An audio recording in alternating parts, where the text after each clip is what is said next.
Hey y'all, welcome back for another video. This is Red from Redneck Les. Coming back to y'all for another video.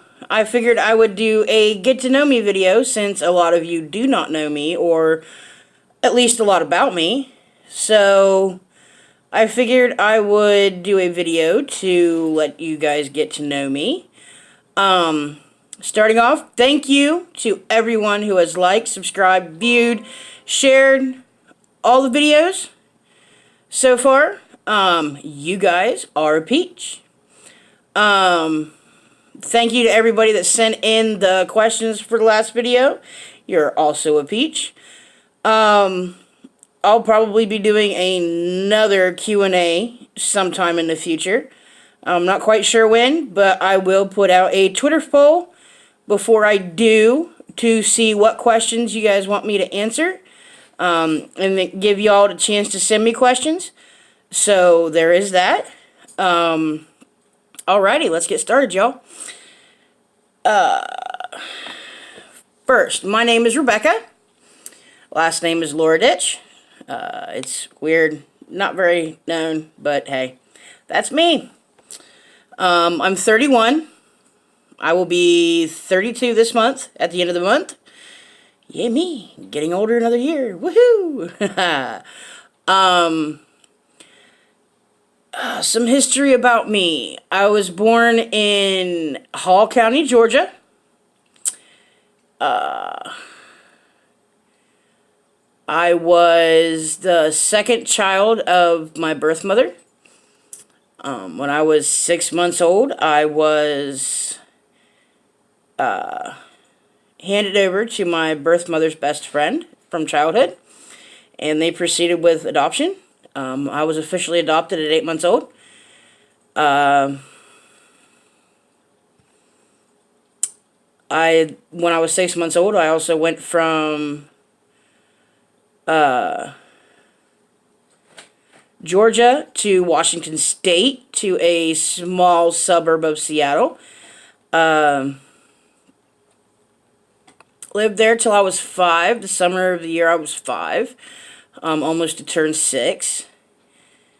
Then we moved to Ohio, southeastern Ohio, where I live now, where I finished growing up and where I've continued to live since I was little.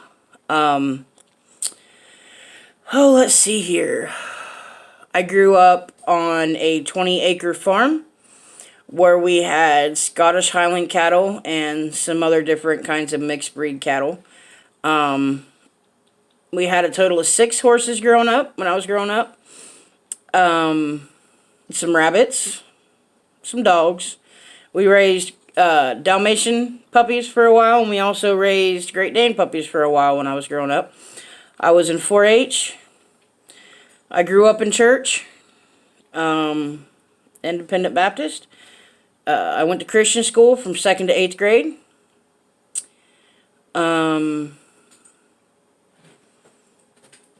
Let's see. What else? I graduated in the year 2005. In my opinion, the best class there was. Class of 05. Woohoo!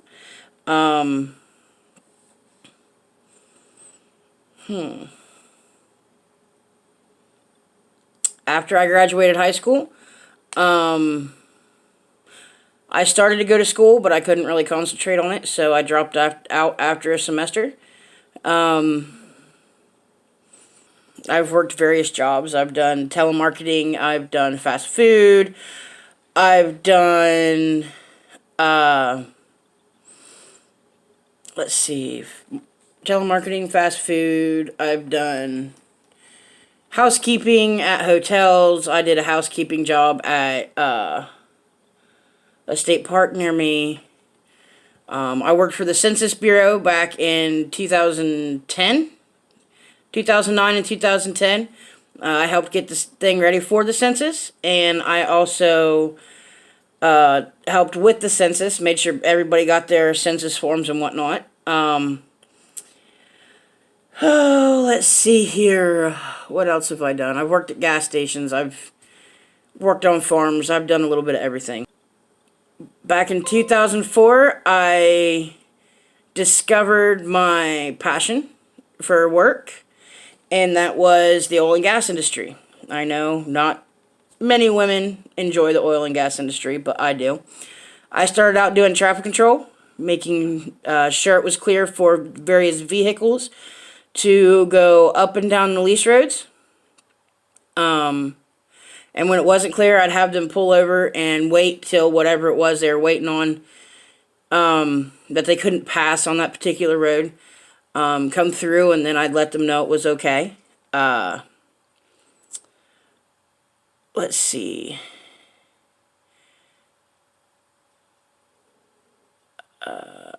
Then I had a job at a water treatment facility for reuse production water for hydraulic fracturing.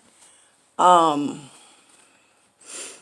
a lot of businesses in the oil and gas industry, it went under after a few months. And then I got another job doing staging. Basically, sand trucks would come in. I would take down their information.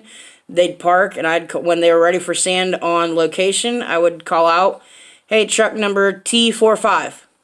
They're ready for you on pad. Go ahead and head on over." Stuff like that. I also did flagging, where I would escort trucks from the entrance of the pad to where they were offloading, whether it was water or sand or whatever, and back them into where they needed to go. And then when they were done, I'd walk them off pad. I've done water withdrawal sites where we backed water trucks into big holding tanks, and when they loaded, we would write down their information, how many barrels of water they got, driver name, company, truck number, stuff like that, their destination.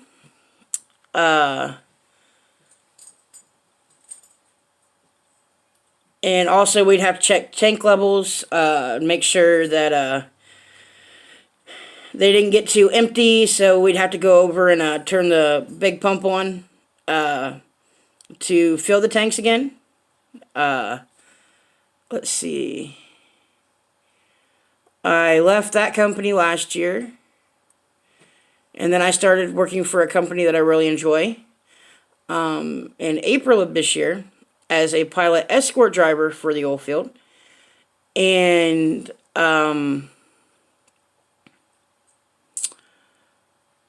basically, trucks come into a staging area, and when it's their turn to go up, because it's smaller back roads, basically one-lane roads, we go ahead of them with flashing lights and a convoy sign with how many trucks are with us.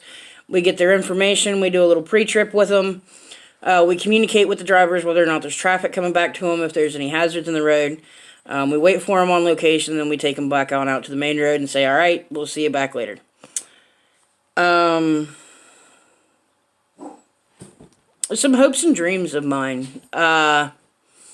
Basically, one day to be comfortable enough that I don't have to worry about where's this bill going to come from, or how I'm going to take care of this car repair and stuff like that. It's my dream to marry my current girlfriend one day, and build a house with her, build a house for her, build a home with her, I guess I should say.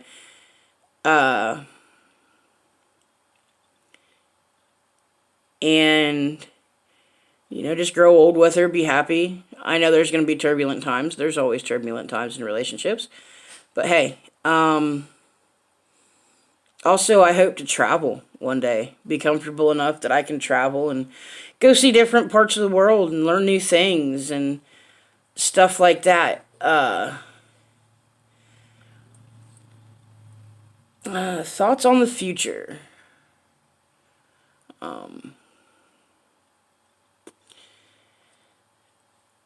I guess I really hadn't thought about it much besides the whole get married and settle down type thing. But I guess my hopes for the future is and thoughts on the future is I hope we can come together as a country, as a world, as human beings in general, and be supportive of one another, and just take care of one another and quit tearing each other down, and just kind of make the world a better place instead of how it is now. We care more about what people look like, or what they sound like, or if they have a lot of money, or if, they have a lot of land, or fancy cars, or they're skinny, and stuff like that. That stuff really doesn't matter. That comes or it doesn't. You know what I mean? What matters is your character, and your integrity, and your heart. So, we need to focus more on that. We need to reward people like that more often than we do these people that are, oh, I'm skinny, look at me, I'm pretty, and stuff like that. Or, I have a lot of money, and I got cars, and this and that and the other. Hey, that's great. More power to you. But, how's your character? How do you treat people? Do you treat them like you walk all over them, or do you treat them like they're equal with you? That's what really matters. Yeah. I hope we can make this world a better place for our children to grow up in and raise their children in and bring up future generations. Alright, guys, I guess that's it. So, that's some about me. If you have any other questions, feel free to ask them in the questions below. I will get back to you. And if you have any video suggestions for the future that you'd like to see me do, just also put them down there in the comments. Don't forget to like, subscribe, and share. Tell all your friends. Let's get the word out on this. And I do want to do an epic shout out to a good friend of mine who is editing the videos. Chibi, you're awesome. You're a peach. You're an awesome friend. And I couldn't do this without you. So, alrighty, y'all. Have a good day. Peace, love, and chicken nugs, y'all. Deuces. Deuces, deuces, deuces. Alright, y'all. Have a good night.